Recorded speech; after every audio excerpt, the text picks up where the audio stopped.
Next, on Currents News, the COVID crisis is turning education upside down, even for future priests. The pandemic is switching things up as the first day of classes gets underway here at St. Joseph's Seminary. The seminarians say it's making them see their vocations in a new light. I'm Jessica Easthope, and that's ahead. The Big Apple's public schools might not open on time. Teachers are worried about their safety. A war of words between President Trump and Portland's mayor over who's guilty of promoting violence in the city. Plus, the inside story of those unconventional conventions from a man who knows he's had the controls at his fingertips. I was pleasantly surprised to see how well both of the conventions came off. And Washington may start pumping out an emergency coronavirus vaccine even before all the tests are done. The news starts right now.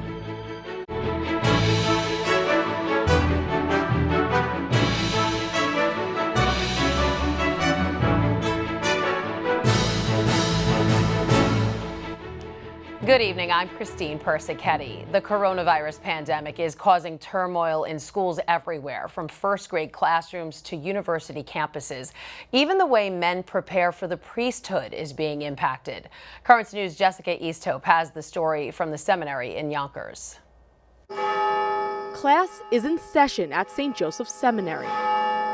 This year, due to the pandemic, there are a lot of extra rules and precautions, but when it comes to vocations, it's back to basics. It's been both certainly a time of challenge, but also a time maybe to get back to basics for them. Prayer, dedicated to the common life. Attendance is obviously compulsory. Father Michael BRUNO is the Dean of Seminarians. His priorities are usually faith, classwork, and everything else. This year, safety is added to the list. All the common areas went through a deep clean. Everyone is wearing a mask. Also, we have several options for remote learning. Father BRUNO says the seminarians are diving headfirst into their formation. For Callistus eBay, the months leading up to his first year in a major seminary have given him a closer look into what it's like to be a priest. Being able to work with the people amidst whatever challenge they'll be going through, like this pandemic, you need to have that strong spirit. Unlike Callistus, the first day of school jitters are long gone for Joseph HADZOVIC, a third-year theologian. Yeah, Joe. He says the pandemic has been a lesson learned. It made him examine his relationship with God and vocation more closely. If it's for the glory, if it's for people to praise me, well, nobody was praising me during COVID-19. I couldn't see anybody. So we really have to ask yourself, why are we doing this? For the seminarians, being back in school means being back in the community they love. They realize the importance of community, of studying in an environment where they're supported by fellow students. I think there's a real desire to be together in the learning process. For the seminarians, the pandemic has renewed their priorities and their faith. God, prayer, and community. The basics matter most. In Yonkers, Jessica Easthope, Currents News. New coronavirus infections are slamming colleges and universities around the country as students return to class. In New York, the SUNY campus in Oneonta is now closed for at least 2 weeks. More than 100 people are testing positive for COVID. And a virus wave is rolling over the University of Alabama. 1,200 students have tested positive since the school opened this month. Public school teachers in the Big Apple are heading toward a collision with City Hall. The teachers union is demanding Mayor Bill de Blasio do more to ensure safety when schools reopen, and they're not ruling out a strike. When classes start on September 10th, the union wants every teacher and student tested for the virus and inspections of all school ventilation systems before then. As violence continues in Portland, Oregon, there's a blame game going on. The Democratic mayor there says President Donald Trump is to blame for the tensions, while the president says people want law and order and the Democrats can't deliver it. Reed Binion reports. What America needs is for you to be stopped. Portland, Oregon Mayor Ted Wheeler taking aim at President Trump Sunday, following a shooting death in Portland Saturday night after a caravan of Trump supporters rolled through the city, clashing with anti-police brutality protesters. You've tried to divide us more than any other figure in modern history. And now you want me to stop the violence that you helped create. Trump responded by lashing out at the mayor on Twitter, calling Wheeler a fool, among other things. Saturday night's shooting was caught on video. A witness said the victim, quote, sprayed mace and launched it right into the other guy. According to New York Times reporter Mike Baker, the man killed was wearing a hat with the insignia of Patriot Prayer, a far right-wing group that has clashed with protesters before. Trump tweeted, quote, rest in peace about the shooting victim, while again criticizing Mayor Wheeler. Wheeler saying Trump inspired the conflict in the city. Hundreds of cars filled with supporters of the president rallying in Clackamas County and then driving through downtown Portland. They were supported and energized by the president himself. I'm Reed Binion reporting. Democratic presidential nominee Joe Biden also blaming President Trump for the violence sweeping across cities like Portland. He spoke at a campaign stop in Pittsburgh today, saying Donald Trump is determined to instill fear in Americans. But I believe Americans are stronger than that. I believe we'll be guided by the words of Pope John Paul II, words drawn from the Scriptures. Be not afraid. Be not afraid. Fear never builds the future, but hope does. President Trump tweeted that he watched Biden's speech and said the Democrat is blaming the police more than the rioters. The president is insisting that he is going to Kenosha, Wisconsin tomorrow. That's where Jacob Blake was shot in the back by police and 2 people were killed at a protest over Blake's shooting. The state's Democratic governor, Tony Evers, doesn't want the president to come to Kenosha, but Trump is saying he'll be there to thank law enforcement and the National Guard. Residents of Kenosha are cleaning up after the Blake protests turned into rioting, looting, and arson. At the same time, the pastor of Kenosha's St. Mark's Parish is praying for the city. We pray with you because we believe that we can go through together through this situation. We feel that we are part of Kenosha and we suffer with Kenosha, with all the people in Kenosha. Police in Kenosha arrested 175 people last week. According to the cops, 102 have addresses outside Kenosha. Prayers for peace and healing among all races were heard in the nation's capital as the Archdiocese of Washington celebrated Mass on the anniversary of the landmark 1963 March on Washington. The liturgy was presided over by Archbishop WILTON GREGORY at the Cathedral of St. Matthew the Apostle, and he made it clear America is at a crucial moment in history. We are at a pivotal juncture in our country's struggle for racial justice and national harmony. Ours is the task and the privilege of advancing the goals that were so eloquently expressed 57 years ago. Archbishop Gregory later announced a new archdiocesan initiative called Made in God's Image, which is meant to fight against racial injustice everywhere. A historic flight took off from Israel on Monday, headed to the United Arab Emirates. President Trump's senior advisor and son-in-law, Jared Kushner, spoke before boarding. I prayed yesterday at the wall that Muslims and Arabs from throughout the world will be watching this flight, recognizing that we are all children of God and that the future does not have to be predetermined by the past. Kushner said the first commercial flight between Israel and a Gulf Arab country shows peace is possible in the region. Many are hoping Lebanon's new prime minister can bring some stability to that country. Weeks after a devastating explosion in Beirut, the country's ambassador to Germany, Mustafa Adib, has been designated as the new premier. He toured the neighborhoods, which were heavily damaged by the explosion. The blast has been linked to government neglect of explosives stored at Beirut's port for years and led to the last prime minister's resignation. There's a lot more news headed your way. A sneak peek on what goes on behind the scenes at political conventions, the work to put them on the air traditionally and virtually. A longtime network producer will join us. Plus, we could get a COVID vaccine before all of the trials are done, what the top doctor at the FDA is saying. And parents say they call the shots, so they're protesting a flu shot mandate. We'll show you where this is happening. Don't go away.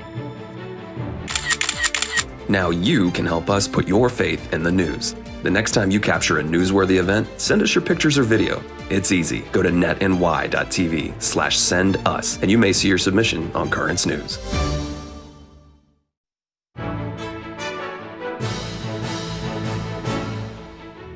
The The conventions have concluded, but many are still talking about how the pandemic changed these traditional events. Tonight, we're joined by a man who's worked in production for some 30 years and actually produced a couple of GOP conventions. He's also on the Executive Committee of Communications for the USCCB and has covered the Pope. Philip Belangi is here to give us his take on the unconventional convention. So, Phil, there was a lot of talk about how slickly produced these virtual conventions were without many hiccups. What did you think? I was pleasantly surprised to see how well both of the conventions came off. Having seen how much is involved in putting these things together, and given how the goalposts kept getting moved and you never quite knew where the pandemic was going to be and how everyone wanted to keep it structured, etc. And very quickly, for your audience, so they understand, there's a group of people that work on the convention. When I did the 2012 and 2016, a year plus earlier is when we started the process. Wow. So oftentimes the planning is very far along until the candidate is known.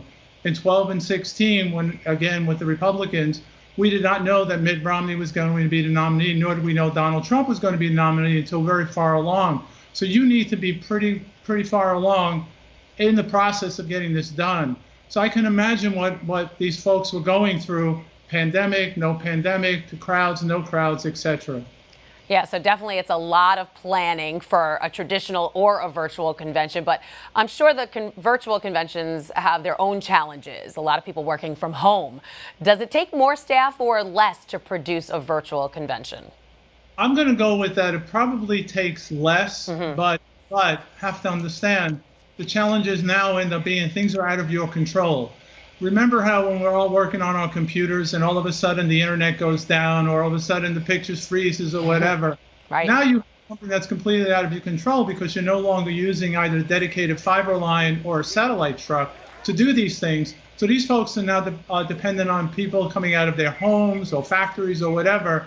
And I know someone that's putting a virtual reality studio together on the technical side, and he had to wait 2 months in order to get a fiber line installed in his home because that's how backlogged they are currently in the communications business.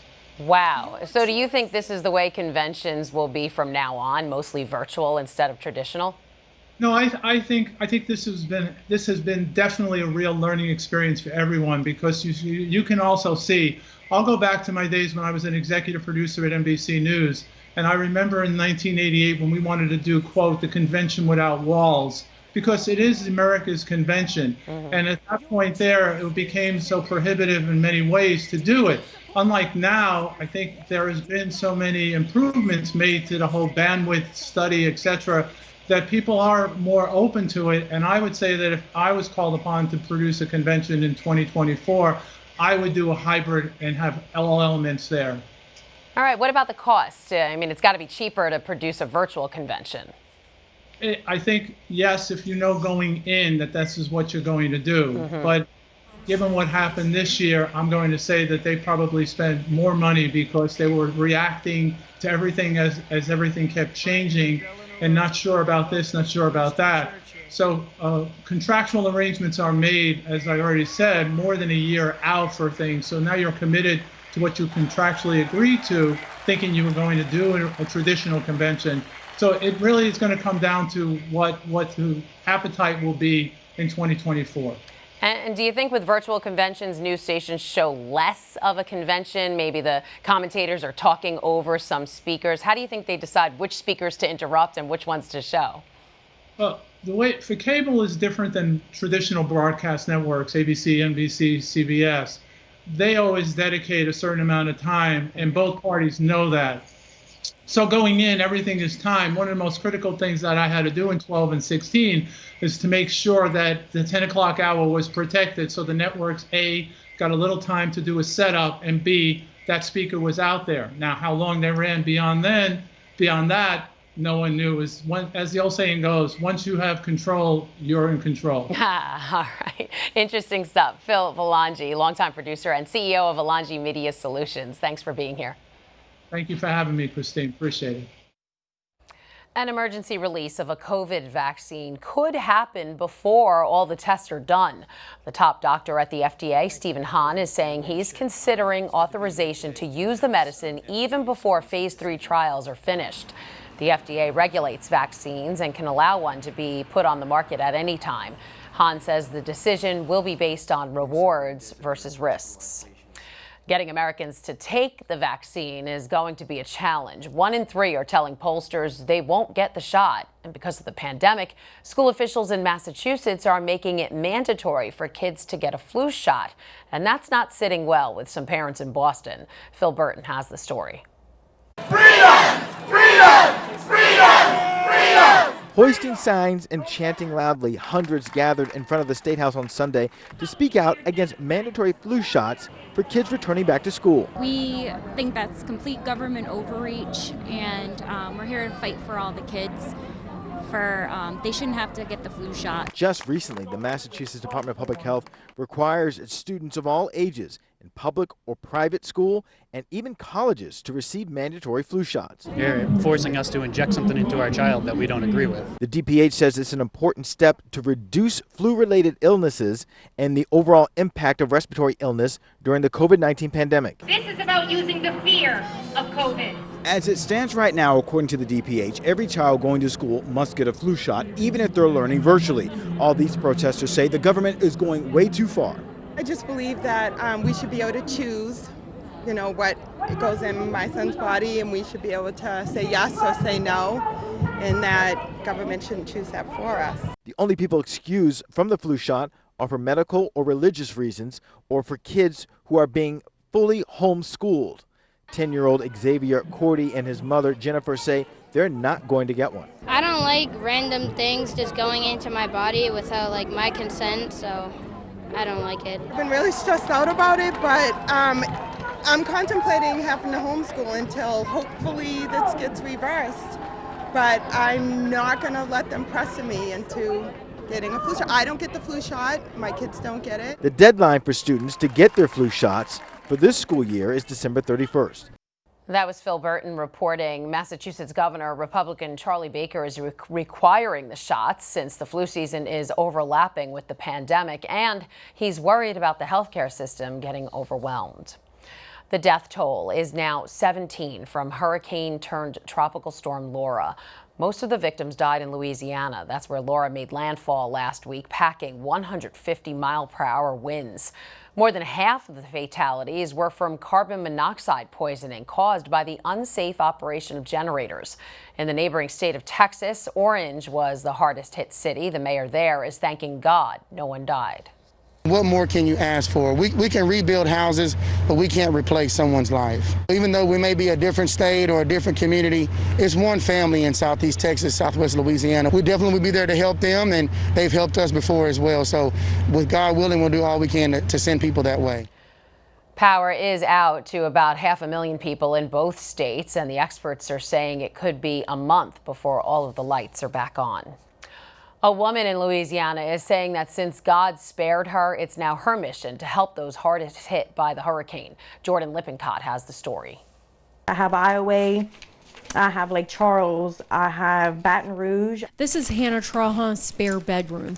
It's been transformed into a storage room for supplies and donations to help those affected by Hurricane Laura. I had started just a little post saying that I was going out to help my boyfriend's family because I knew that they needed gas and food and water because they were going to be out there for a little while in Cameron Parish. Since that post, TRAHAN has received more than $1,000 in donations, allowing her to purchase water bottles, food, toiletries, and other items to help storm victims. When I realized how much attention it was getting and how many people started reaching out to me through Messenger and Facebook for people that they contacted before they lost service, I didn't expect it to end up like how it is now. TRAHAN says she met a young couple who had just lost everything. That meeting reinforced her desire to help. The little girl held me and told me thank you so much. As she and her boyfriend, who is 19, slept on the Papa John's parking lot with nothing but a bag of clothes. Their trailer had nothing left, nothing.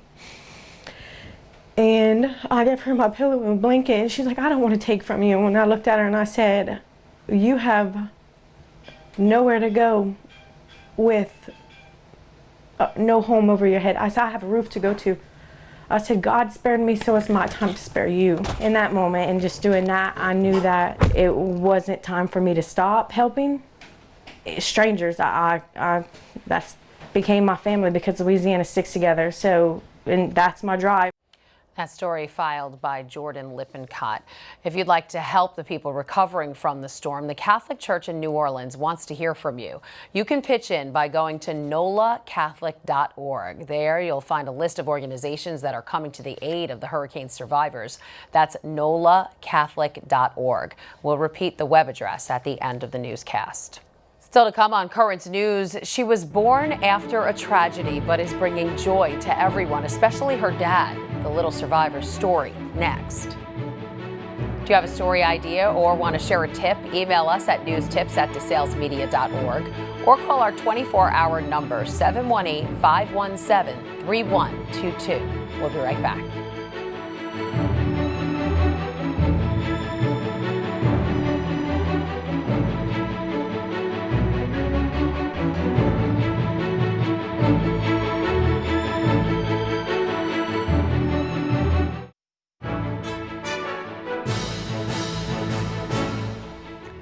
Finally tonight, a heartwarming story of newborn life. An infant who isn't even supposed to be here yet has already overcome a lot. Stacey Butler has the story from Los Angeles, where the baby girl is bringing so much joy. You're almost there. You're almost done. Come on. Every time he bottle feeds his daughter in the hospital. It's a big milestone because they tell me she's technically not supposed to be in this world yet. You know, she's a preemie. Her due date was September 20th. Adeline Rose, now 5 pounds 2 ounces, was delivered in an emergency C-section just after her mother was struck and killed by a suspected DUI driver earlier this month. When I see her, when I hold her, when I put her on my chest, everything just washes away. So proud of you. Go, go, go, baby. She is taking a bottle every 3 hours. Doctors say she's almost ready to go home. They can't predict what the future may bring to her, but at this point, you know, she's healthy. Her dad, James Alvarez, spoke to us at his apartment where he plans to live with his daughter. Well, I'm truly blessed that at least I have a part of my wife still here and on earth, and, you know, my goal is to be the best father that I could possibly be and give her the best life I can give her. He still has his wife's things where she left them. Someday he will pack them up and save them for his daughter. When she asked, like, how mommy was, like, I'll be ready for that moment to show her, you know, to show her, like, the mom she had, because to the very last second, she gave her life for her. She protected her, so it's only fair that I would do the same. Alvarez is ready to bring his daughter home. Got a little jacket or little onesie. Every day, he says he asks his wife Yesenia for signs that he is not alone, that she is guiding him. I want to raise my daughter, like, in her image. I want my wife to be proud of me. That was Stacey Butler reporting. Dad is hoping to bring Adeline Rose home today or tomorrow. And that is Currents News. Once again, to help the recovery efforts after Hurricane Laura, go to nolacatholic.org. I'm Christine Persichetti. Thank you for joining us because we are putting your faith in the news. Hope to see you again next time.